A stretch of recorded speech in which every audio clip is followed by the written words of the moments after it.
ગૃહમંત્રી શ્રી અમિતભાઈ શાહ તેમજ મુખ્યમંત્રી શ્રી ભૂપેન્દ્ર પટેલની પ્રેરક ઉપસ્થિતિમાં અમદાવાદમાં હર ઘર તિરંગા અભિયાન અંતર્ગત તિરંગા યાત્રા યોજાઈ। અમદાવાદમાં આયોજિત તિરંગા યાત્રાને કેન્દ્રીય ગૃહમંત્રી શ્રી અમિતભાઈ શાહ તથા મુખ્યમંત્રી શ્રી ભૂપેન્દ્ર પટેલ ફ્લેગ ઓફ કરાવી હતી। રાજ્ય સરકારના મંત્રીઓ, સંસદશ્રીઓ, ધારાસભ્યશ્રીઓની પ્રોત્સાહક ઉપસ્થિત રહ્યા હતા। કેન્દ્રીય ગૃહમંત્રી શ્રી અમિતભાઈ શાહે જણાવ્યું હતું કે આજે વિકસિત ભારતના સંકલ્પ સાથે અમદાવાદ આગળ વધી રહ્યું છે। તિરંગા યાત્રા થકી અમદાવાદમાં દેશભક્તિનો માહોલ જોવા મળ્યો હતો। વડાપ્રધાન શ્રી નરેન્દ્રભાઈ મોદીના નેતૃત્વમાં સમગ્ર દેશમાં તિરંગા યાત્રા થકી લોકોમાં દેશભક્તિ જાગૃત થાય તેવું વાતાવરણ ઊભું થયું હતું। નરેન્દ્રભાઈ મોદીના 10 વર્ષના શાસનમાં ભારત દેશ અને અનેક ક્ષેત્રોમાં વિશ્વ આચંબિત થાય એવા કાર્યો કર્યા હતા। મુખ્યમંત્રી શ્રી ભૂપેન્દ્રભાઈ પટેલે જણાવ્યું હતું કે આજે હર ઘર તિરંગા અભિયાન દેશમાં એક લોકોત્સવ બની ગયો છે। હર ઘર તિરંગા અભિયાન થકી નેશન ફર્સ્ટની ભાવના જન જનમાં જાગી છે। કેન્દ્રીય ગૃહમંત્રી શ્રી અમિતભાઈ શાહ તેમજ મુખ્યમંત્રી શ્રી ભૂપેન્દ્ર પટેલની પ્રેરક ઉપસ્થિતિમાં અમદાવાદમાં હર ઘર તિરંગા અભિયાન અંતર્ગત તિરંગા યાત્રા યોજાઈ હતી।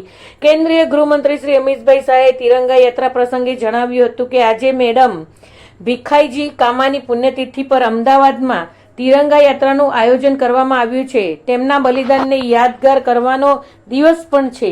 શ્રી અમિતભાઈ શાહે કહ્યું હતું કે આજે વિકસિત ભારતના સંકલ્પ સાથે અમદાવાદ આગળ વધી રહ્યું છે। તિરંગા યાત્રા થકી અમદાવાદમાં દેશભક્તિનો માહોલ જોવા મળ્યો છે। એટલું જ નહીં, 5 કિલોમીટર સુધીની યાત્રામાં માનવ મહેરામણ જોવા મળ્યું હતું।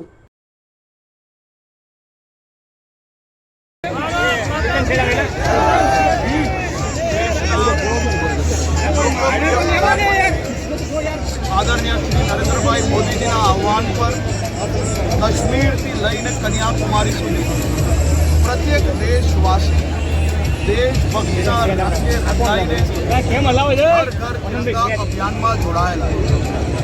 આજે દેશના લોકપ્રિય ગૃહમંત્રી આદરણીય શ્રી અમિતભાઈ શાહજીના નેતૃત્વમાં ગુજરાતના મુખ્યમંત્રી શ્રી ભૂપેન્દ્રભાઈ પટેલની ઉપસ્થિતિમાં અમદાવાદના નાગરિકોએ એક નવો ઇતિહાસ રચ્યો। આ ઇતિહાસ 3 કિલોમીટર સુધી રસ્તા ઉપર કે ધાબા પર લાખો લોકો એક સાથે મળીને ભારત માँ की जयના નારા જોડે તિરંગા યાત્રાનું સ્વાગત કરવા માંગે છે। આજની આ તિરંગા યાત્રા દેશના લોકપ્રિય ગૃહમંત્રી આદરણીય શ્રી અમિતભાઈ શાહજીએ જ્યારે લીલી ઝંડી આપી तिरंगा हर घर तिरंगा।